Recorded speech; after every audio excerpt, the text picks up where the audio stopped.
Hello dear students, मैं हूं संदीप और आप देख रहे हैं डिफेक्टो क्लासेस। डियर स्टूडेंट्स, आज की वीडियो में हम एक्सरसाइज 4.2 को कंप्लीट करेंगे, यानी कि उसका पार्ट 2 होने वाला है। पार्ट 1 में हमने क्वेश्चन नंबर 1 to 7 सोल्व किया था, तो आगे जो question number 8 to question number 15 है वो हम सोल्व करते हैं, जो ऑर्डिनरी डिफरेंशियल इक्वेशन के अंदर आता है। तो जो क्वेश्चन नंबर 8 की स्टेटमेंट है वो बोर्ड पर आप देख पा रहे हैं। Triple derivative -5 into double derivative plus 7 into single derivative minus 3y is equal to e to the power 2x और कोस ऑफ हाइपरबोलिक x, यानी कि हाइपरबोलिक फंक्शन है।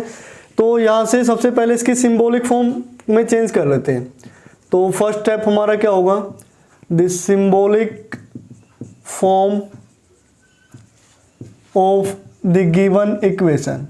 अब जो गिवन इक्वेशन है उसकी सिंबॉलिक फॉर्म क्या होगी, तो इसको हम लिखते हैं capital D cube minus 5D square plus 7D minus 3 into में y, और ये क्या होगा e to the power 2x into में।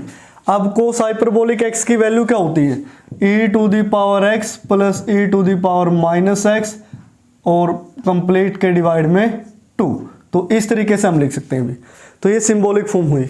उसके बाद नाउ द ऑक्सिलरी इक्वेशन। अब इसकी जो ऑक्सिलरी इक्वेशन होगी वो क्या होगी, ऑक्सिलरी इक्वेशन निकालने का तरीका मैं आपको बार बार बताता हूँ कि जो y का सिंबॉलिक कोफिशिएंट है उसको हम क्या पुट कर देते हैं 0।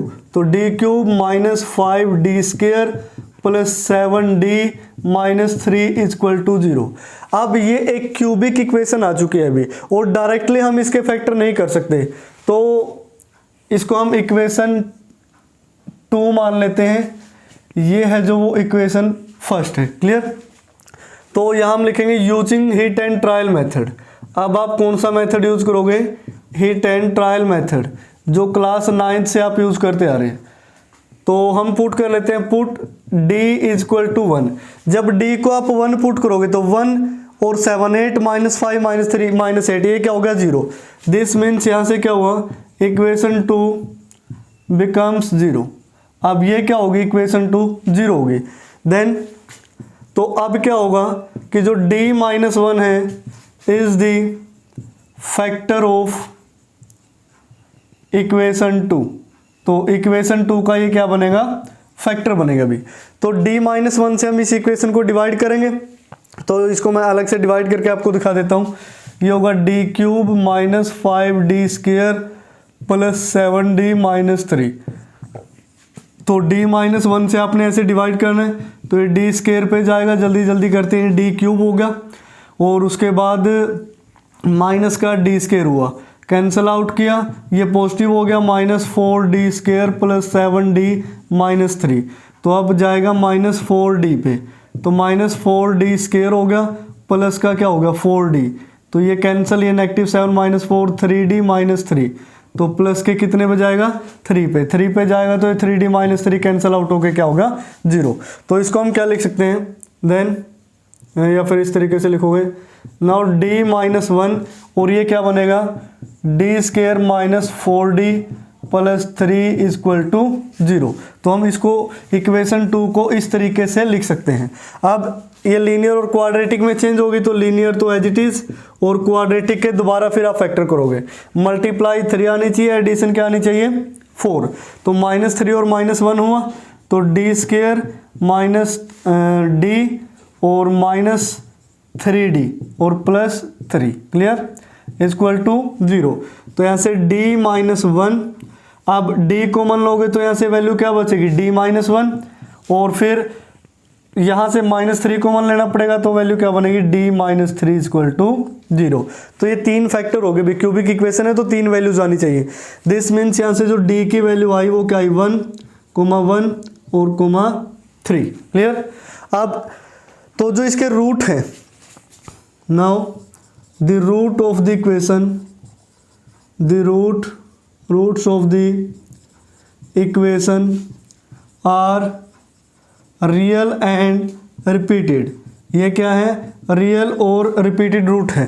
तो जो हम कॉम्प्लीमेंट्री फंक्शन की वैल्यू निकालेंगे तो वो क्या आएगी भी, c1 प्लस c2x, यानी कि 2 रिपीटेड रूट के लिए, और साथ में e to the power 1x हो जाएगा, प्लस c2 और e to the power 3x हो गया।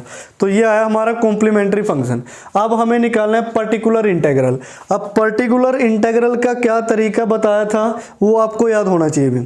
अब पर्टिकुलर इंटेग्रल के लिए देखिए, पर्टिकुलर इंटेग्रल ये क्या कहता है कि 1/f(d) यानी कि जो ऑक्सिलरी इक्वेशन है d³ minus 5d² plus 7d और -3, क्लियर।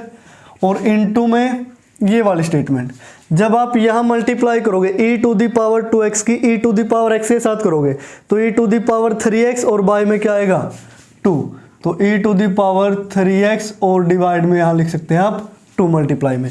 लेकिन प्लस उसके बाद क्या होगा, प्लस e⁻2x और -x, तो क्या होगा e⁻x बाय 2। तो इसको हम ऐसे लिख सकते हैं इसके। आप दोनों के साथ जब मल्टीप्लाई करोगे तो ये 1/d³ minus 5d² plus 7d -3 into में क्या हुआ e⁻3x बाय 2 प्लस, अब इसके साथ अलग से लगाओगे 1/d³ minus 5d² plus 7d -3 और इसके इंटू में क्या है e⁻x बाय 2। जब यहाँ a की d की वैल्यू है जो 3 पुट करोगे, क्योंकि e⁻ax और यहाँ f(a) की वैल्यू निकालनी होती है अभी हमें, तो जब हमने 3 पुट किया तो 3 तो देखो यहाँ पे 3 तो इसका क्या आया था, फैक्टर था नहीं, इसके रूट था, रूट के अंदर 3 था, तो 3 पे तो ये क्या हो जाएगा केस ऑफ फेलियर। अब उसके बाद ये 1 है, 1 पे भी केस ऑफ फेलियर था, तो यहाँ हम क्या लिख देंगे कि ये क्या होगा case of failure for a = 3 and a = 1। अब नेक्स्ट स्टेप हमें क्या करना होता है, अगर केस ऑफ फेलियर आ जाता है तो हम डेरिवेटिव लेते हैं। 1 के डिवाइड में डेरिवेटिव करोगे तो 3d² minus 2 into 5 10d plus 7। अब e⁻3x बाय 2 प्लस, अब यहाँ भी डेरिवेटिव किया तो एज इट इज आएगा 3d² माइनस 10d प्लस 7 और e⁻x बाय 2। तो अब देखो, अब हमें पुट करना है भाई 3। जब 3 पुट करोगे तो 3 into 3 9 into 3 27 plus 7 34 minus 10 into 3 30, तो सिर्फ 4 बचेगा, 34 माइनस 30 यानी कि ये 0 नहीं होगा। तो हम पुट कर देते हैं 1/3 इंटू 3 का स्क्वायर माइनस 10 इंटू 3 प्लस 7, ठीक है ना, इंटू में e⁻3x बाय 2 प्लस, अब देखो यहाँ 1 पुट करोगे तो 7 और 3 10 माइनस 10, ये फिर दोबारा क्या हो गया 0 हो गया, यानी कि ये यहाँ पे क्या बनेगा फिर केस ऑफ फेलियर होगा अगेन। अगर ये केस ऑफ फेलियर हो गया तो हम दोबारा फिर डेरिवेटिव करेंगे। और जब हमने देखो डेरिवेटिव किया है तो यहाँ हमने साथ में क्या लगाना होता है x, यहाँ भी साथ में क्या लगेगा x। अब इसका दोबारा डेरिवेटिव करोगे तो साथ में क्या आएगा अब x², तो x² e⁻x अपॉन ये 2 भी बाहर लगा देंगे, यहाँ क्या आएगा 2 इंटू 3 6d और माइनस का 10। अब 1 पुट करके देखो अब 0 नहीं आएगा, क्लियर। तो अब यहाँ तो कितना बचा ओनली 4, तो 1/4 इंटू e⁻3x बाय 2 प्लस, अब यहाँ और साथ में क्या था ये x था भी, तो x को यहाँ लगा लेते हैं x। अब यहाँ है x² क्योंकि 2 बार डेरिवेटिव हुआ है, x² बाय 2 e⁻x। यहाँ क्या पुट करोगे 1, 6 माइनस 10 कितना हुआ माइनस का 4, तो इंटू में 1 और ये माइनस का 4 हो गया अभी। तो ये आया पर्टिकुलर इंटेग्रल, यहाँ x बाय 8 e⁻3x और यहाँ 4 2 जा 8 वो यानी कि -1/8 x² e⁻x। अब जो कंप्लीट सॉल्यूशन होगा वो किसके इक्वल होता है, complementary function plus particular integral, clear. तो यहाँ से कॉम्प्लीमेंट्री फंक्शन की जो वैल्यू थी वो ये थी c1 plus c2x into e⁻x plus c3 e⁻3x। अगर इन दोनों में से -1/8 कॉमन लेना चाहो तो ले सकते हो, अदरवाइज ऐसे ही लिख दो कि प्लस x/8 और e⁻3x माइनस 1/8 x² e⁻x। तो डियर स्टूडेंट्स ये हमारा क्या हो जाएगा कंप्लीट सॉल्यूशन। बस आपने फोकस करना है कि वो कहाँ पे जीरो होता है, कहाँ पे जीरो नहीं होता, मेन मुद्दा सारा यही है। तो इस तरीके से कंप्लीमेंट्री फंक्शन, पर्टिकुलर इंटीग्रल यहाँ तक आया और उसके बाद लास्ट में सॉल्यूशन। उसके बाद जो क्वेश्चन 9 और 10 है डियर स्टूडेंट्स, वो आप खुद से सोल्व करेंगे क्योंकि वो दोनों ही 8 के जैसे हैं। और जो इस एक्सरसाइज में अब क्वेश्चन नंबर 10 के बाद हम सोल्व करने वाले हैं 11, 12, 13, 14, 15, ये सारे एक जैसे क्वेश्चन हैं। ये कुछ अलग ही टाइप के हैं, इनको देखिए किस तरीके से ये अलग हैं। जो पहले 10 क्वेश्चन थे वो काफ़ी इजी लेवल थे, अब लेवल थोड़ा अप होगा। तो क्वेश्चन नंबर 11 को सोल्व करते हैं। ये है d² y/dx² plus y equal to cosecant x। अब यहाँ ट्रिग्नोमेट्री आना स्टार्ट होगी। ये भी पहले के क्वेश्चन में क्या था, यहाँ e की पावर 2x, e की पावर 3x, यानी कि एक्सपोनेंशियल फंक्शन की फॉर्म में गिवन होता था, हम डायरेक्टली वैल्यू पुट कर देते थे। लेकिन यहाँ है कोसिकेंट x, अब वैल्यू कैसे पुट करोगे। वैसे भी ये क्वेश्चन मोस्ट इंपॉर्टेंट है कि क्योंकि ये KUK के 17 और 15 के एग्जाम में आ चुका है, MD यूनिवर्सिटी के 15 और 5 के एग्जाम में आ चुका है, तो ये काफ़ी इंपॉर्टेंट हो जाता है।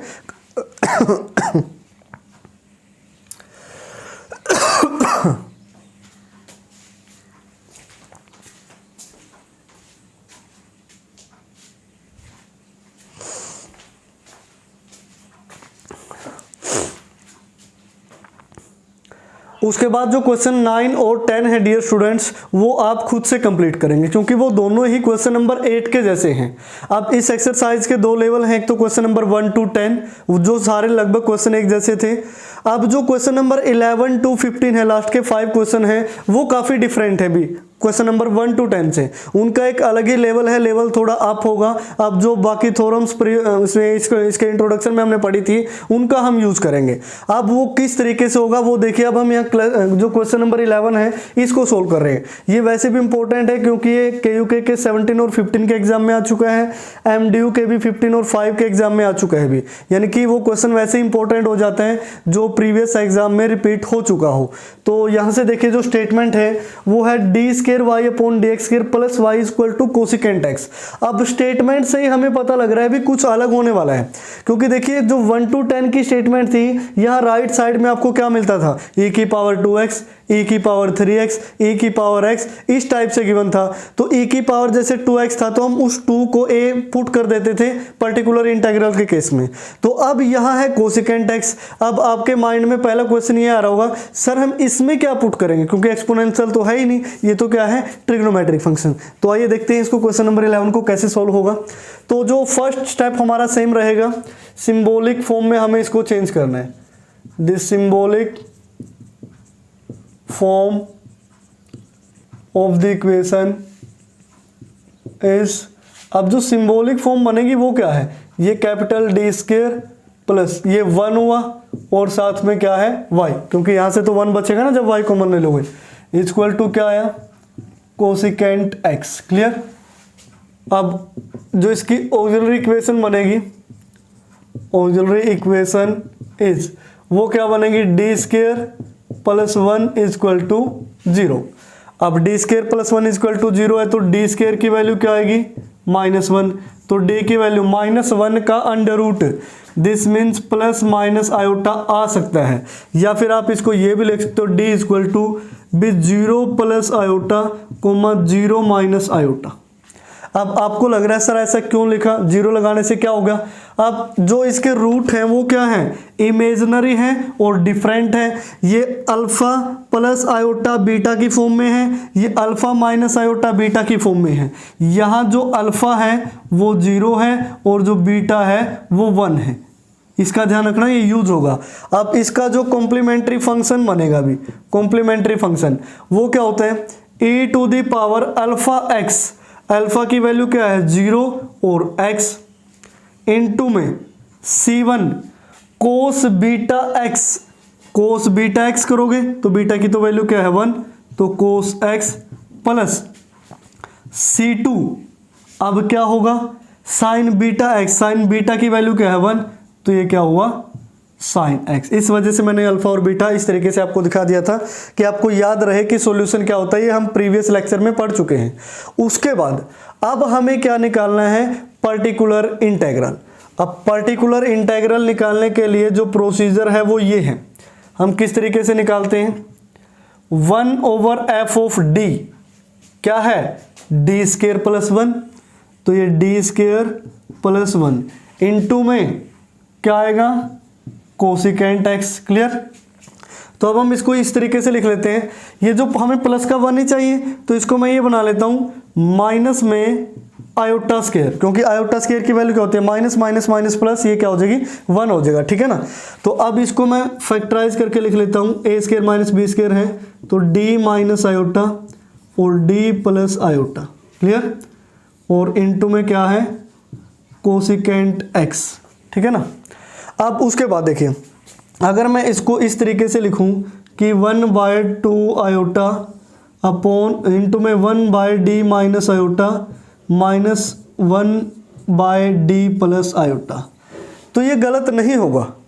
अब ये मैंने क्यों लिखा, किसका यूज किया, यूजिंग पार्शियल फ्रैक्शन। ठीक है ना। ये आप यूज करते थे क्लास 12 के इंटीग्रेशन में। चलो मैं यहाँ बता देता हूँ कि इसको मैंने कैसे लिखा है, कि जो 1/d माइनस आयोटा और d प्लस आयोटा है, इसको हमने मान लिया कि a डिवाइड में d minus iota plus b divide में d प्लस आयोटा है। तो इससे दोनों इसको साइड लेके जाओगे तो यहाँ क्या बचा 1, तो d प्लस आयोटा से कैंसिल, तो a के साथ क्या आएगा, d प्लस आयोटा बचेगा, प्लस b के साथ क्या आएगा, d माइनस आयोटा बचेगा भी। ऐसे अब जब d को आप प्लस का आयोटा पुट करोगे तो आयोटा माइनस आयोटा 0 हो गया। यहाँ क्या हुआ, 2 आयोटा a इक्वल टू क्या आया 1, तो a की वैल्यू क्या आई 1/2 आयोटा। ठीक है।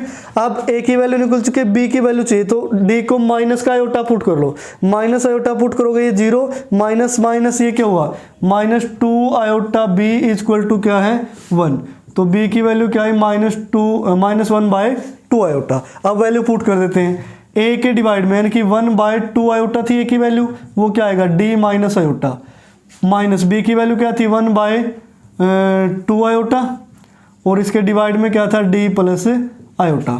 तो अब हम क्या कर लेते हैं, 1/2 आयोटा ले लेते हैं कॉमन, तो ये क्या बचा 1/d minus iota minus 1/d plus iota. यानी कि इस तरीके से हम पार्शियल फ्रैक्शन का यूज करके लिख सकते हैं। मैंने यहाँ डायरेक्ट रिजल्ट लिख दिया था और यहाँ रफली इसको बता दिया, क्योंकि अगर मैं सारा यहीं लिखता तो क्वेश्चन काफी आगे तक चला जाता, एक बार में ये बोर्ड पे सोल्व भी नहीं होगा।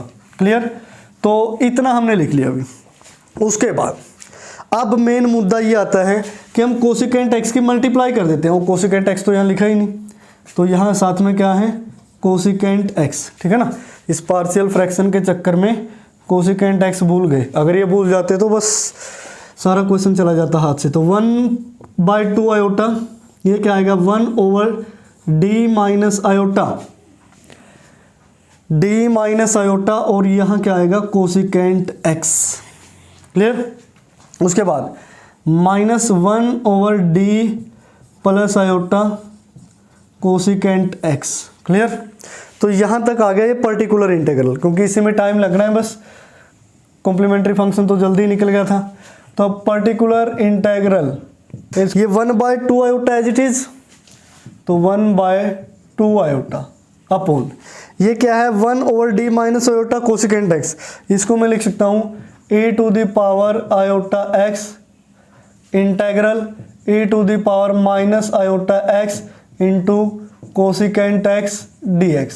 अब आपके माइंड में ये आ रहा होगा कि ये कैसे लिखा भी बताते हैं, माइनस, अब 1 यहाँ d प्लस का आयोटा है, माइनस आयोटा था तो प्लस में आया था, अब प्लस है तो पावर में क्या आएगा minus, e to the power minus iota x integral, और यहाँ क्या आएगा plus e to the power iota x cosecant x dx। ठीक है ना। ये हमने लिखा है यूजिंग थ्योरम 4.10। 4.10 थ्योरम क्या कहती थी कि 1/d माइनस a, अगर x हो तो उसको हम लिख सकते हैं e to the power ax integral e to the power minus ax x और dx। तो इस थ्योरम पे भी आपने फोकस करना है। 4.10 प्रीवियस लेक्चर में मैं पढ़ा चुका हूँ इसको। तो उसके बाद अब क्या आता है कि जो कोसिकेंट एक्स है 1/2 iota into e to the power iota x integral, इसको मैं लिखता हूँ e to the power minus iota x upon cosecant x को लिख लिया साइन एक्स dx, माइनस यहाँ से e to the power minus iota x integral e to the power iota x cosecant x को यहाँ भी क्या लिख लेते हैं, sine x D x. Clear. अब जो नेक्स्ट स्टेप होगा उसको हम लिखते हैं 1/2 iota A to the power iota x integral. अब ये A to the power minus iota X को हम क्या लिख सकते हैं, cos X plus iota sine X divide में साइन एक्स डी एक्स। अब आपको ये ध्यान में नहीं आ रहा होगा कि ये कहाँ से आया, तो इसको भी बताएंगे। A to the power minus iota X plus वाले को लिख सकते हैं कोस, सॉरी माइनस का था ना तो यहाँ माइनस आएगा भाई। अगर e की पावर प्लस आयोटा एक्स है तो कोस X plus iota sine x upon में क्या है, साइन एक्स डी एक्स। अब इसको हमने क्यों लिखा, यूजिंग ओलर थ्योरम। अब ओलर थ्योरम का हमने यूज किया, वो क्या कहते हैं कि e प्लस माइनस अगर आयोटा थीटा हो तो आप इसको cos theta plus minus iota sine theta लिख लीजिए। क्लियर। अगर प्लस में है तो प्लस, माइनस में है तो प्लस, ये यूलर थ्योरम का हमने यूज किया है यहाँ। उसके बाद 1/2 iota A to the power iota x, अलग अलग से डिवाइड करोगे तो कोस बाय साइन क्या हुआ, कोट एक्स, और साइन बाय साइन कैंसिल होके minus iota d x, minus A to the power minus iota x, ऐसे ही यहाँ होगा कोट एक्स और यहाँ प्लस का क्या बनेगा, आयोटा डी एक्स। अब इंटीग्रेशन कर देते हैं 1/2 iota into e to the power iota x, cot x का क्या आएगा, log of sine x minus iota के साथ क्या लग जाएगा x, minus A to the power minus iota x, ये भी क्या आएगा लॉग ऑफ साइन एक्स और आयोटा के साथ क्या लग जाएगा एक्स। क्लियर। तो अब मल्टीप्लाई कर देते हैं, मल्टीप्लाई करोगे तो 1/2 आयोटा था, तो 1/2 iota A to the power iota X, यहाँ से आया log of sine x minus, या देखो 1/2 आयोटा और A to the power iota X, और यहाँ आयोटा एक्स के साथ मल्टीप्लाई करोगे तो ये क्या हो गया, आयोटा एक्स। क्लियर। उसके बाद इसके साथ मल्टीप्लाई करनी है तो ये क्या होगा, माइनस का 1/2 A to the power minus iota X और साथ में लॉग ऑफ साइन एक्स। तो अब ये माइनस में ये भी माइनस होगा, तो माइनस 1/2 आयोटा, साथ में क्या A to the power minus iota X और इनटू में ये क्या है, आयोटा एक्स। यानी कि सभी के हमने मल्टीप्लाई कर दी जो भी था ये, ठीक है ना। तो अब देखिए यहाँ से ये जो आयोटा से एक आयोटा कैंसिल हुआ, ऐसे ये आयोटा से ये आयोटा कैंसिल हुआ। अब ये लॉग ऑफ साइन एक्स वाली जो टर्म है इनमें देखो 1/2 भी है, सॉरी यहाँ 1/2 आयोटा भी आना था ना, 1/2 आयोटा भी है, और क्या कॉमन आ रहा है, लॉग ऑफ साइन एक्स भी कॉमन आ रहा है। तो हम क्या ले लेते हैं 1/2 iota log of sine X common ले लेते हैं। तो यहाँ क्या बचेगा अभी, A to the power iota X, यहाँ से माइनस में A to the power minus iota X. Clear. उसके बाद अब इन दोनों में से देखो क्या कॉमन आ रहा है, यहाँ से x/2 और यहाँ भी x/2 और दोनों नेगेटिव हैं, तो माइनस का x/2 कॉमन, यहाँ से क्या बचा प्लस का A to the power iota X, plus यहाँ से क्या बचा A to the power minus iota X. ठीक है ना।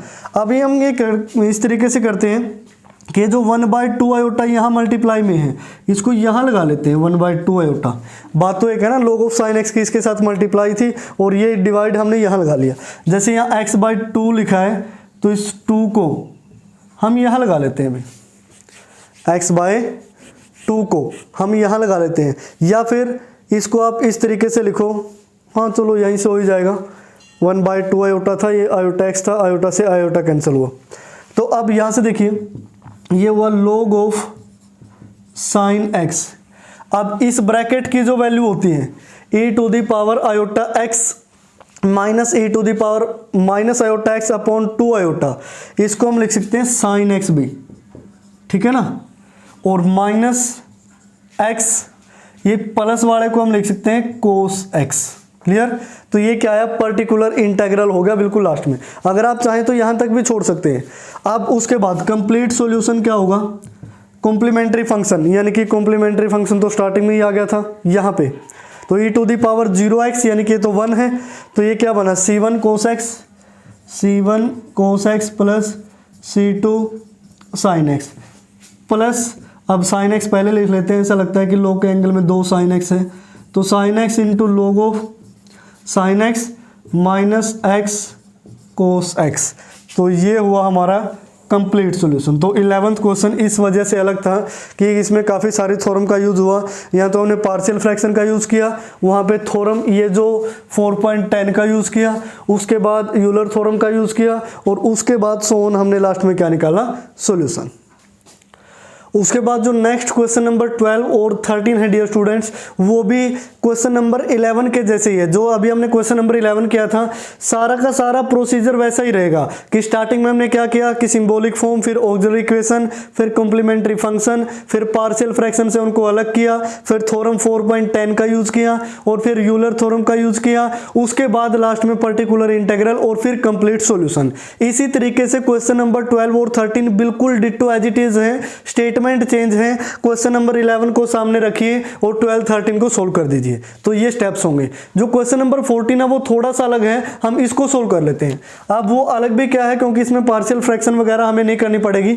तो स्टेटमेंट है D square minus 3d plus 2 into Y equal to cos के एंगल में e to the power minus X आ गया। ये अब कुछ अलग है।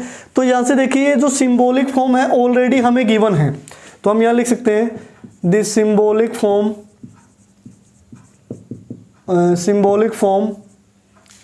of the equation is already given। ये हमें क्या है, ऑलरेडी गिवन है भी। तो यहाँ से जो ऑक्सिलरी इक्वेशन बनेगी इसकी, ऑक्सिलरी इक्वेशन इज, तो वो क्या बनेगी, तो यहाँ से आप लिख सकते हो d square minus 3d plus 2 equal to 0। अब यहाँ से हम इसके फैक्टर कर लेते हैं, मल्टीप्लाई आनी चाहिए 2 और ये आना चाहिए माइनस का 3। तो इसके फैक्टर जब आप करोगे तो D square minus D minus 2d plus 2 equal to जी, क्योंकि क्वाड्रेटिक है तो d कॉमन, तो d माइनस 1 बचा, माइनस 2 कॉमन, यहाँ माइनस 2 कॉमन लोगे तो d माइनस 1 बचेगा इक्वल टू 0। तो दो फैक्टर बने, एक तो d माइनस 1 और एक d माइनस 2 इक्वल टू 0। तो यहाँ से d की दो वैल्यू आएगी, एक प्लस 1 और एक प्लस 2, जो कि क्या है, रियल और डिफरेंट रूट है। दिस मीन्स जो कॉम्प्लीमेंट्री फंक्शन होगा इसका वो क्या बनेगा, c1 e to the power x plus c2 e to the power 2x। तो ये हमारा काम हो गया। अभी अब है पर्टिकुलर इंटीग्रल की बारी, जो मोस्ट इंपॉर्टेंट पार्ट होता है हर एक क्वेश्चन का। तो इसमें क्या करते हैं, 1 ओवर एफ ऑफ डी की वैल्यू ये आई थी, D square minus 3d plus 2, ध्यान रखना अब इसका। उसके बाद अब ये है cos e to the power minus x. अब कुछ अजीब होने वाला है भी, आपको ऐसा लग रहा होगा। तो हम क्या करते हैं, स्टार्टिंग में तो इसके पार्शियल फ्रैक्शन कर लेते हैं और फैक्टराइज कर लेते हैं इसको, और फैक्टराइज अभी हमने किया था। तो मैं इसको ये लिख सकता हूँ 1 ओवर डी माइनस 2 और इनटू में, और d माइनस 1 को मैं अंदर ले लेता हूँ, d minus 1 cos e to the power minus x, ऐसा लिख सकते हैं। बात तो एक ही है, ब्रैकेट हटा दो, वैसे भी मल्टीप्लाई में है। तो उसके बाद अब हम यहाँ से लिखेंगे वही सेम स्टेप पीछे वाले क्वेश्चन के, यूजिंग थ्योरम 4.10। अब 4.10 थ्योरम क्या कहती है, 1 ओवर d माइनस 2। अब यहाँ से ये d माइनस ए हो गया, d माइनस ए, और ये कैपिटल x फंक्शन है, तो इसको हम क्या लिख सकते हैं, e to the power ax plus का ax, यानी कि ये क्या है x, इनटू में integral e to the power minus का ax, तो माइनस a की वैल्यू क्या x, इनटू में, और x यानी कि कैपिटल X की वैल्यू क्या है, cos e to the power minus x और dx। भी ऐसा हम लिख सकते हैं, क्लियर। तो ये थ्योरम 4.10 का यूज किया। अब अगेन हम यहाँ क्या करते हैं, particular integral equal to 1 over d minus 2 bracket में हम क्या करते हैं, अब ये पॉजिटिव है, हम यहाँ भी नेगेटिव लगा लेते हैं, यहाँ भी नेगेटिव लगा लेते हैं। अब उसका रीजन बताऊंगा मैं, माइनस में a to the power x, इस तरीके से इंटेग्रल, और इसको मैं लिख लेता हूँ cos a to the power x minus में a to the power minus x, ठीक है ना। भी यहाँ भी माइनस लगा लिए, यहाँ भी माइनस dx। अब ऐसा क्यों किया, क्योंकि माइनस माइनस प्लस हो जाएगा, यानी कि कुछ भी इफेक्ट नहीं पड़ेगा। अब ऐसा इसलिए किया है ताकि हम इंटीग्रेशन आसानी से सोल्व कर पाए। तो यहाँ से देखिए 1/d-2 इंटू -e⁻² प्लस का x, ये एज इट इज। हमें इसका इंटीग्रेशन सोल्व करना है भी, तो इसका इंटीग्रेशन मैं एक बार यहाँ से अलग से सोल्व कर देता हूँ इसको, या फिर इस तरीके से कोस की जो पावर है e⁻−x माइनस में e⁻−x dx। अब मेन मुद्दा ये है भी इसका इंटीग्रेशन सोल्व करना है, क्लास 12th लेवल का है, ज़्यादा बताने की जरूरत नहीं है, चाहूँ तो मैं सीधा भी लिख सकता था लेकिन फिर भी बता देते हैं। तो हम इसमें क्या करते हैं, पुट करते हैं e⁻−x को t, तो e⁻−x का डेरिवेटिव क्या आएगा, -1 आगे और e⁻−x एज इट इज, और ये क्या है dx इक्वल टू क्या हो गया dt। तो ये और dx ये तो क्या बन गया dt, तो ये क्या इंटेग्रल कोस, इसको हमने क्या पुट किया था t, तो कोस t dt हो गया, जिसका डेरिवेटिव क्या होता है sin t होता है कि नहीं। तो इस तरीके से, तो इसको हम सिंपली क्या लिख सकते हैं, यहाँ पे मैं लिख सकता हूँ साइन और t की जगह हम क्या पुट करेंगे e⁻−x। क्लियर, तो ऐसे हम इसको लिख सकते हैं, ये ध्यान रखना, ये इंटीग्रेशन मैंने आपको बता दिया कि कैसे सॉल्व होगा।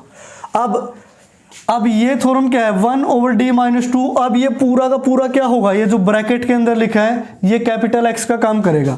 तो again using theorem 4.10, using theorem 4.10, तो हम क्या करते हैं, अब a की वैल्यू 2 होगी, तो ये क्या बनेगा e⁻²x इंटू में, अब यहाँ इंटेग्रल आने वाला है ना, इंटेग्रल e⁻- का क्या आएगा 2x इंटू में, ये क्या था माइनस में e⁻−x, x as it is आता है ना, जो साइन e⁻−x, ये वो बड़े वाला x है, ये वो है।